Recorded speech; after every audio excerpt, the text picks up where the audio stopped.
Bonjour, c'est Anne-Sandrine Di Girolamo au micro des Ondes de l'Imo, le podcast immobilier attentif et curieux. Vous qui êtes fidèle à ce podcast, vous savez à quel point j'aime recevoir l'avocat Pierre-Édouard Lagrolet quand il s'agit de parler de droit de la copropriété, parce que ses réponses sont toujours précises et nuancées. Dans cet épisode, il partage avec nous sa vision de praticien sur le droit actuel de la copropriété et le désir du gouvernement d'accélérer la rénovation énergétique par le biais d'une nouvelle réforme. Alors, bonne idée ou pas, voici les réponses de Pierre-Édouard Lagrolet. Pierre-Édouard Lagrolet, bonjour. Bonjour Anne-Sandrine. Il m'a semblé intéressant de vous inviter aujourd'hui à partager avec nous votre vision du droit de la copropriété dans sa version actuelle. Le gouvernement évoque ici et là une tentation, celle de réformer le droit de la copropriété. Est-ce que cette tentation rejoint votre perception issue de votre pratique d'avocat ? Est-ce qu'il serait, de façon générale, souhaitable de réformer le droit de la copropriété ? La réponse est toujours délicate à donner parce que ça dépend de ce qu'on appelle réforme. Oui. Si l'on appelle réforme légère évolution, adaptation, correction de ce qui a pu être fait auparavant pour prendre en compte les remontées de la pratique, par exemple à la suite de l'ordonnance de 2019, on pourrait répondre oui. On a identifié certaines difficultés qui peuvent être corrigées, soit très facilement par des modifications du décret de 1967, soit par quelques ajouts dans la loi de 1965, et dans ce cas-là, oui. Si on parle de nouvelles réformes d'ensemble, oui, une refonte, comme on en a connu en 2014 avec la loi Allure, globalement avec l'ordonnance de 2019, même s'il y avait pas mal de droits constants, et s'il faut encore remettre sur l'ouvrage l'ensemble de la matière, je crois que c'est un petit peu trop tôt. Peut-être qu'il faudra le faire un jour, peut-être que l'occasion de la codification sera la bonne, avec une refonte d'ensemble, codification, renumérotation, et penser la matière de manière dynamique, avec d'autres dispositions du Code de la construction, les ordonnances sur les ASL, et avoir une mise en perspective intéressante qui apporterait forcément des modifications.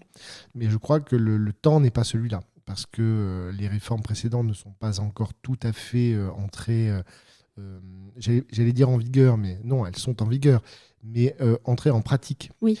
Et le temps de l'assimilation des réformes est long. Et je crois que cumuler des réformes de fond et d'ensemble les unes sur les autres sans qu'elles ne soient déjà, pour les précédentes, acceptées par le corps social, c'est une assez mauvaise idée. Et je crois que de manière générale, le temps des réformes, et en particulier de la copropriété, mais je crois que c'est assez vrai pour l'ensemble des matières, c'est un peu comme à l'opéra. Il faut un certain temps pour comprendre ce que disent les chanteurs, et on répète tout 10 fois. Il suffit d'aller voir Rio Dante d'Handel qui est donné à l'Opéra Garnier en ce moment. Avec 10 phrases, on fait un opéra de 4 heures. Et c'est un petit peu ça, une réforme du droit. Il faut du temps. Il faut répéter sur différents tons, de différentes manières. Il faut que tout le monde s'en saisisse pour que les acteurs entendent, ensuite comprennent et enfin mettent en œuvre. C'est pourquoi quand on se précipite à vouloir réformer ce qui n'est pas encore tout à fait entendu, compris et mis en œuvre, eh bien on s'expose à des incompréhensions, à des difficultés pratiques, parce que les acteurs mélangent ce qu'ils n'ont pas encore assimilé avec les nouveaux textes. Et c'est comme ça qu'on trouve des exemples de mauvaise assimilation de réformes qui restent 10 ans encore après en pratique, alors que le texte n'existe plus. Mais combien de temps alors faut-il pour que l'assimilation se fasse de façon belle ? Je ne suis pas sûr qu'il y ait une durée type. Oui. Mais le retour d'expérience qu'on peut avoir, notamment en tant que formateur et praticien, c'est qu'avant 3 ans, il ne se passe quasiment rien. C'est-à-dire que la première année, ce qu'on constate, c'est que le texte est appréhendé par la doctrine. Oui. Donc on a toute une palanquée de commentaires divers et variés, avec des divergences de points de vue. Et au cours de cette année, on peut espérer qu'il y ait une certaine harmonisation des points de vue, des commentaires, qui vont permettre d'unifier la compréhension du texte de la réforme. Suite à cette première année, il va y avoir une deuxième année pendant laquelle on va prêcher. Oui. On va diffuser la bonne parole, on va expliquer, expliquer le texte. Et donc on se forme. Et on trouve là les premiers professionnels qui viennent entendre, comprendre, découvrir le texte. Et les organes généralement professionnels, alors les organismes, les syndicats qui vont d'une certaine manière aussi vulgariser le texte, ils vont le diffuser, ils vont faire des plaquettes, ils vont communiquer, ils vont eux-mêmes faire leur propre formation en interne. Et là, on a une phase d'écoute, de découverte, après la phase de découverte, mais par la doctrine, qui n'est pas celle qui va l'appliquer. Et enfin, on va commencer à avoir les premières applications à la troisième année. Finalement, si on prend, peut-être qu'on en reparlera tout à l'heure de manière plus particulière, mais si on prend la loi climat, avec son incidence en droit de la copropriété, on a bien un texte qui apparaît, qui est annoncé un petit peu avant 2021. On a le texte, parce qu'il y avait la Convention citoyenne, il y a la loi climat elle-même. Ensuite, il y a une année de commentaires divers et variés, avec assez peu de gens formés. On ouvre les formations, mais personne ne vient, ou très peu. Et quand on reçoit les gens en formation, et quand on leur présente le texte, ils nous demandent si on n'est pas fou, parce que le texte leur paraît démentiel. Et l'année suivante, et c'est l'année en cours, on a des professionnels qui commencent à voir, à mettre en perspective, à venir comprendre les mécanismes d'application et qui commencent à le mettre en œuvre. Et on est tout à fait dans cette phase avec la loi climat. Et donc, je dirais que c'est ça, 3 ans. Quand on a une réforme un peu d'ampleur, entre 3 et 5 ans, pour que le corps social entende, accepte et applique. Donc si on réforme avant, on a une vraie difficulté, évidemment, parce que les textes ne sont pas encore tout à fait assimilés. Et puis ensuite, il y a aussi le temps judiciaire qui vient apporter sa couleur. Oui, effectivement, la jurisprudence peut colorer les interprétations ou les contredire. C'est-à-dire que tout ce qu'on a pu construire avec la pratique peut être mis à mal par la jurisprudence. On se souvient en matière des associations syndicales libres, un certain nombre de commentateurs de la réforme par l'ordonnance de 2004 et avaient dit que la mise à jour des règlements de copropriété n'avait aucune incidence. Et puis la jurisprudence de la Cour de cassation nous a dit « Ah oui, mais si vous n'avez pas mis à jour, attention, vous perdez la personnalité juridique, vous ne pouvez plus agir en justice. » Et là, patatras, ça a été la grande catastrophe pour les associations syndicales qui n'ont plus pu recouvrer les charges, les cotisations, parce qu'il ne faut pas confondre avec la copropriété, les cotisations. Et voilà un exemple d'incidence de la jurisprudence. Mais la jurisprudence, c'est le temps très long. Parce qu'avant d'obtenir une décision de la Cour de cassation sur une réforme, il s'écoule là à aussi nouveau, plusieurs 3, 4, 5 années. Parce que pour qu'il y ait une jurisprudence, il faut qu'il y ait une mise en œuvre de la pratique, puis une contestation de cette mise en œuvre par d'autres praticiens ou des copropriétaires, des membres d'associations, etc., pour la matière qui nous intéresse, que ce soit traité par le premier juge, le second juge, et enfin la Cour de cassation. Donc il se passe 10 ans. Et puis, il y a même aussi ensuite les mécanismes de la Cour de cassation avec une valeur différenciée selon le type de réponse qu'elle peut apporter. Cassation, renvoi, etc. Et c'est sûr que ça prend beaucoup de temps. Et là, par exemple, sur le contrat de syndic et sur l'obligation de mise en concurrence, on a eu, et c'est assez révélateur du rythme des réformes et un petit peu de la... J'allais dire bêtise, mais c'est trop fort comme terme, parce que ça sanctionne quelque chose qui n'est pas bête, mais qui va trop vite et qui ne permet pas de s'adapter correctement. La mise en concurrence qui avait été dite obligatoire et puis finalement qui a été dite comme n'étant plus sanctionnable, bien que toujours obligatoire, ce qui pose des petits problèmes de compréhension. Mais on a une jurisprudence qui est intervenue a posteriori pour nous dire que même quand c'était obligatoire et que la sanction n'était pas prévue, ni le défaut de sanction, il n'y avait pas de sanction. C'est vrai qu'on s'y perd un petit peu et les praticiens nous disent que finalement, à quoi bon chercher à appliquer les réformes. Il faut les convaincre. Oui, mais alors justement, dans votre pratique d'avocat, est-ce que vous avez décelé des lacunes, des points qu'il serait intéressant de combler dans notre droit de la copropriété ? Et j'ai bien entendu la question du tempo, du temps. Voilà. Mais est-ce qu'il y a en théorie des points qu'il serait intéressant de préciser ou de réformer ou des lacunes à combler ? Oui, il y en a qui ont été identifiées, qui le sont d'ailleurs depuis un certain temps. Je pense par exemple aux copropriétés, aux syndicats en formation. L'ordonnance de 2019 qui avait traduit certaines propositions de groupes privés sur le lot transitoire, la période de la naissance du syndicat des copropriétaires. Ces propositions étaient extrêmement lacunaires et le gouvernement n'a pas cru bon de les combler. Et on sait qu'on a un trou dans le régime du syndicat en formation. Donc, on n'a absolument rien. On ne sait pas, d'ailleurs le texte ne précise pas quand exactement le syndicat prend naissance. Le texte nous précise quand il prend effet. C'est-à-dire à partir de quand on peut considérer qu'il y a des organes de gestion qui peuvent fonctionner et prendre des décisions. Mais avant cela, on n'a rien. Donc on ne sait pas si le syndicat est véritablement né, on ne sait pas ce qui se passe, s'il y a des actes à ratifier, si certains organes peuvent avoir des pouvoirs ou non. Et c'est un non-sens, puisqu'on sait parfaitement traiter ce genre de sujet. En droit des sociétés, c'est le cas. On a des articles dédiés sur la société en formation. Donc, là, par exemple, on a un vecteur d'amélioration très fort sur toutes les constructions qui sont faites d'immeubles en copropriété. Voilà un exemple, mais il y en a d'autres. La coordination entre les associations syndicales et les copropriétés, où les textes sont assez lacunaires, ou entre les syndicats secondaires et le syndicat principal, entre les unions et les syndicats, parce que là, il n'y a que très peu finalement de textes.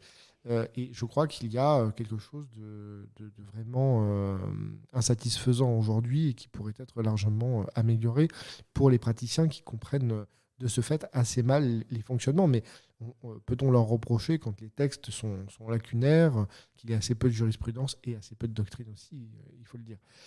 Voilà, je pense qu'il y a aussi des choses à revoir en matière de copropriété en difficulté, même si c'est toujours très, très, très délicat de toucher à ces sujets, parce que, évidemment, ce sont des copropriétés en difficulté, donc les changements de texte peuvent avoir des incidences très fortes. Mais je crois que là-dessus, il y a aussi un travail qui est mené, mais il y a des réflexions qui sont menées par le gouvernement, et puis par toute une série d'organes privés, des associations, ou publics ou parapublics, comme l'ANA, etc., qui travaillent cette question. Le gouvernement a laissé passer dernièrement le message selon lequel il souhaite réformer le droit de la copropriété pour aider, pousser à la rénovation énergétique des immeubles. Qu'en pensez-vous ? Pour l'instant, pas grand-chose, parce qu'on a des annonces qui sont faites. Oui. Alors, la première avait été celle du gouvernement, enfin du ministre Klein, du ministre du Logement, d'abaisser la règle de majorité relative à la prise de décision de rénover énergétiquement un immeuble, donc de la passer de l'article 25, la majorité absolue, à l'article 24, la majorité simple. Ce qui a fait un peu grincer des dents certains acteurs, parce qu'on a rappelé que quelque temps avant, c'est-à-dire juste avant la précédente réforme, c'était précisément à l'article 24 que ces travaux se votaient et que ça a été remonté par le gouvernement à l'article 25. Oui. Et maintenant, on nous annonce qu'il faut revenir à l'article 24, donc ça fait un peu ça fait sourire, ou ça fait un peu rire jaune sur la qualité des réformes qui s'enchaînent. Ensuite, il y a des questions de fond qui peuvent se poser. C'est faut-il véritablement abaisser la majorité ?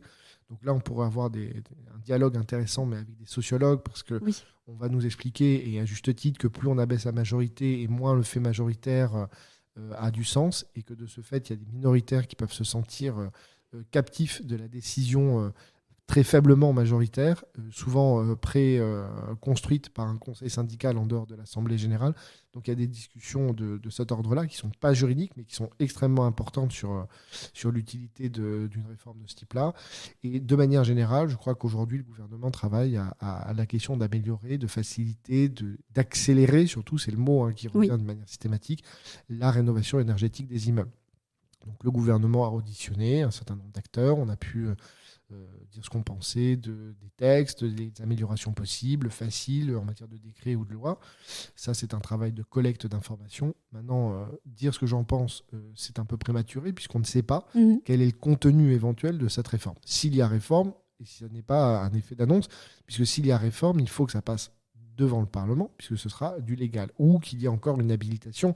Mais je crois que le mécanisme de l'habilitation est un petit peu, pour l'instant, mis de côté suite aux difficultés politiques qui ont été connues par le gouvernement. Donc, je ne sais pas ce qu'il va y avoir. Maintenant, la question qui peut se poser, c'est faut-il encore réformer ce sujet-là, et faut-il véritablement accélérer ? Si on vous a bien entendu sur la première partie de l'émission, on a la réponse. On en a une partie. Oui. Et la deuxième partie, c'est que, encore une fois, sur le temps long, il y a l'assimilation de la réforme elle-même, évidemment, qui compte, avec ce temps que je disais quasi opératique. Et il faut laisser les acteurs se saisir des textes pour qu'ils puissent être appliqués. Et je crains que vouloir accélérer la rénovation énergétique par la réforme du droit de la copropriété, ce soit en fait perdre beaucoup de temps. Pourquoi ?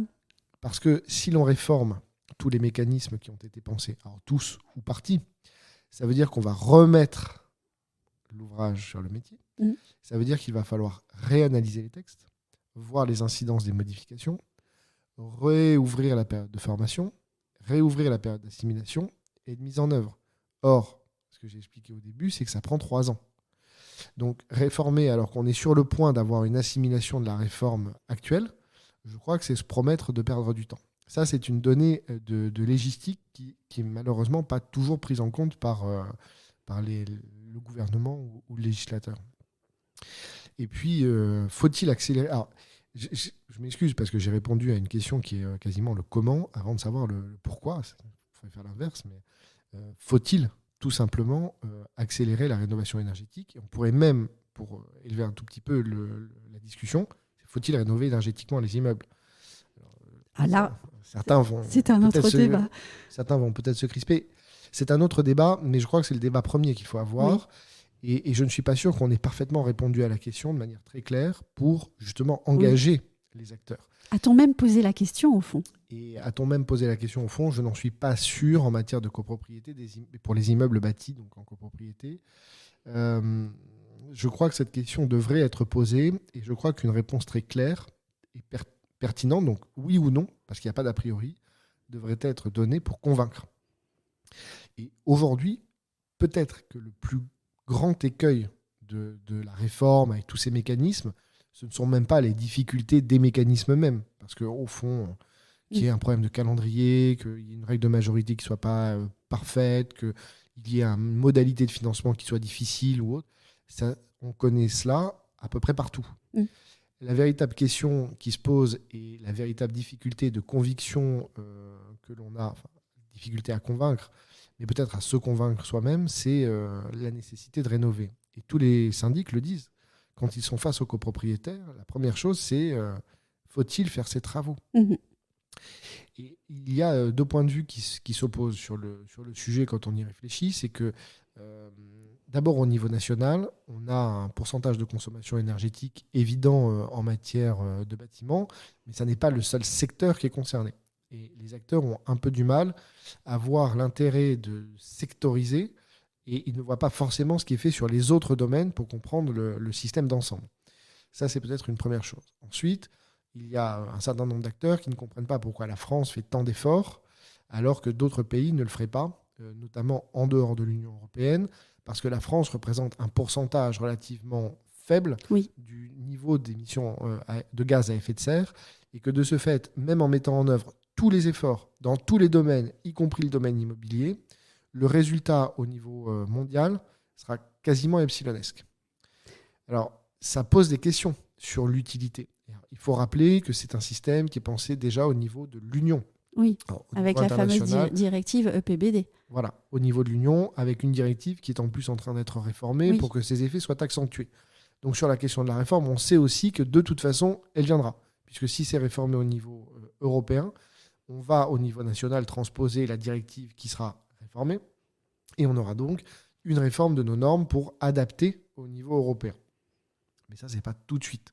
Donc faut-il, quand on sait ça, c'est la deuxième partie de réponse, après le pourquoi et avoir donné le pourquoi, c'est faut-il anticiper une seconde réforme au niveau de l'Union qui sera transposée en droit français et qui donnera une réforme ? Faut-il avoir un intercalaire de réformes sur des mesures techniques dans l'attente d'une réforme qui sera peut-être de fond à la suite de la directive de l'Union ? J'aurais tendance à dire non, parce que sinon, on ne va plus rien y comprendre, parce qu'on aura non plus une seule réforme, mais 2 réformes du texte. Ça veut dire que dans les prochaines années, personne ne mettra en œuvre, parce que le droit sera toujours mouvant. Oui. Imaginons que le gouvernement ne vous ait pas écouté ce matin. S'il vous a écouté, je pense qu'il ferait différemment. Mais s'il ne vous a pas écouté, il va engager cette réforme. À ce moment-là, quelle méthode souhaiteriez-vous qu'il adopte et sur quel tempo pour minimiser les dégâts, en fait ? Je pense qu'on peut laisser un grand silence. Il doit vous écouter. Non, ça, je n'y crois pas. Je n'ai pas cette prétention d'avoir un niveau de persuasion tel. Je ne sais pas s'il y a un bon temps à partir du moment où on sait qu'il y aura ces réformes. Je ne vais pas redire tout ce qu'on vient de dire. Oui. Je crois que la méthode qui est employée actuellement pour envisager cette réforme n'est pas mauvaise. Je pense qu'elle est même plutôt bonne. C'est-à-dire que le gouvernement a fait des annonces, Il a prévenu tous les corps. Tous les corps ont donc pu contribuer, faire remonter des idées. Oui. Les corps ont été consultés, puisqu'il y a eu les acteurs ont été reçus par le ministère, donc tout a pu remonter. Et ça, c'est une méthode relativement satisfaisante de réforme, puisque les personnes sont écoutées. Là-dessus, il n'y a pas de critique à apporter. La méthode est assez bonne. Je pense que les personnes qui sont en charge sont intéressées par le sujet, sont compétentes, sont intelligentes, vont faire le mieux possible avec la matière qu'ils ont. Et ça n'est pas tellement la méthode qui est en jeu, parce que là, on est vraiment au dernier niveau de la réflexion. Quand on en est à la méthode, c'est-à-dire qu'on a résolu la question du pourquoi, on a résolu la question du comment, c'est-à-dire sur le fond, et on se demande à quelle date, et est-ce qu'on fait du décret ou de la loi. Enfin, c'est vraiment après de la cuisine de législateurs ou de gouvernement. C'est à peu près indifférent, en fait.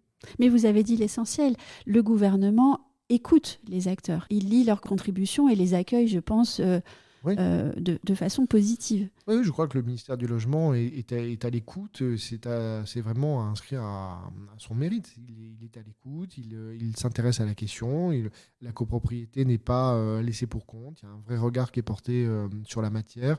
Je crois que ça tient aussi à la personne du ministre qui a une connaissance de ce que c'est qu'une copropriété, et en particulier d'une copropriété en difficulté. On ne va pas refaire l'histoire du ministre, mais je crois qu'il y a un intérêt et que le logement le manifeste. Après, il faudra voir si dans le processus, puisqu'on parle technique, il faudra voir si dans le processus, si on est sur du législatif ou même si on est sur de la matière décrétale qui intéresse le décret de 67, parce que pour être vraiment dans la cuisine, il y a quand même deux textes. Il y a les textes sur le droit de la copropriété eux-mêmes, puis il y a les textes du Code de la construction et de l'habitation. Donc quand on est sur le Code de la construction et de l'habitation, on est plutôt sur la compétence du ministère du Logement, et sur les autres textes, on est plutôt sur la compétence du ministère de la Justice. Et ce qui fait que quand il faut réformer l'un, alors que c'est l'autre qui est à l'initiative, il faut un accord interministériel. Donc en terminologie, il faut bleuir et rimer, mais... passons, ça veut dire qu'il faut que les gens s'entendent, il faut qu'il y ait un accord, et il faut que le texte passe de cette manière-là. Et ça, c'est pas du tout évident, parce que la vision de la matière n'est pas toujours la même entre les deux ministères. Il y en a un qui est plus sur le droit de propriété avec sa protection, et l'autre qui est plus sur un aspect collectif, une vision collective, sociale du droit de propriété. Donc déjà, ce sont deux logiques qui s'affrontent, donc c'est pas du tout une évidence. Et c'est ce qui donne aussi parfois des problématiques, au-delà même de l'aspect, on va dire, philosophique du droit de propriété, des difficultés purement techniques. Je me demande dans une certaine mesure si les difficultés qu'on a dans le calendrier de la loi climat ne sont pas la conséquence de cette répartition un peu... Elle est historique, mais un peu bébête finalement, de l'interministériel logement-justice. C'est qu'on va avoir un calendrier de mise en œuvre de la réforme, de la rénovation énergétique qui est dans le CCH, et puis on a un calendrier qui est décorrélé dans la loi de 1965. Est-ce que ça n'est pas une des conséquences d'avoir deux équipes qui travaillent sur un même sujet ? Je n'en ai pas la certitude, mais j'en ai la sensation. C'est toute la difficulté quand on va vraiment au niveau de la cuisine avec le résultat qu'on peut connaître. Donc vous voyez, quand on a parcouru toutes ces questions-là, sur le faut-il réformer, c'est pas seulement faut-il changer la virgule dans le texte. Oui. Il faut remonter sur toutes ces questions pour être sûr que si on veut changer la virgule, ce soit causé par quelque chose de fondamental. Parce que changer la virgule, c'est déjà très compliqué en termes de cuisine.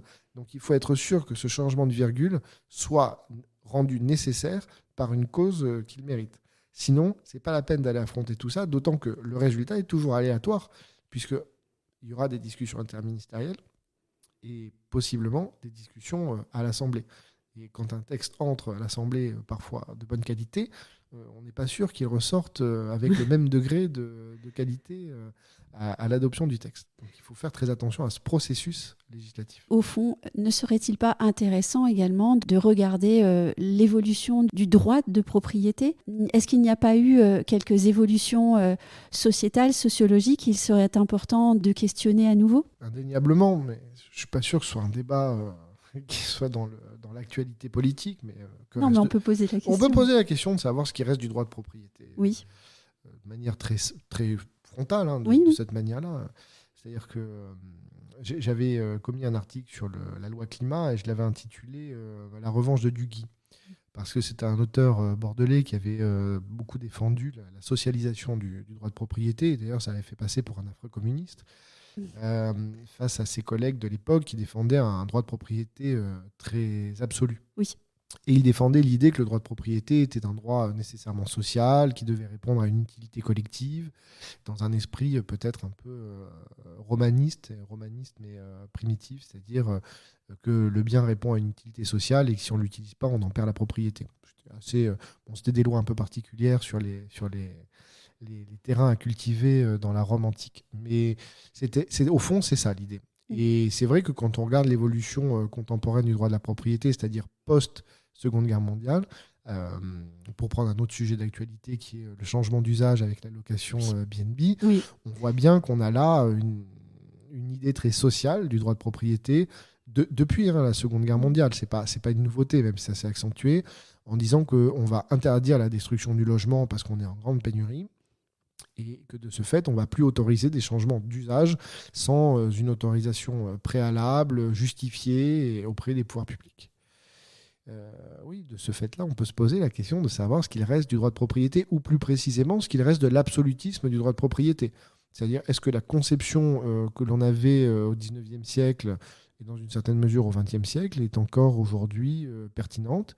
Et c'est peut-être une des questions fondamentales dans le cadre de la réforme du droit de la copropriété sur la rénovation énergétique, parce que les copropriétaires ne sont peut-être pas tout à fait prêts encore à abdiquer leur droit de propriété pour répondre à l'utilité sociale qu'on affecte à leurs biens, qui est de répondre à moins d'émissions de gaz à effet de serre pour une écologie verte et un pays en meilleure santé. Merci beaucoup Pierre-Édouard Lagrollet. Merci Anne-Sandrine Di Girolamo.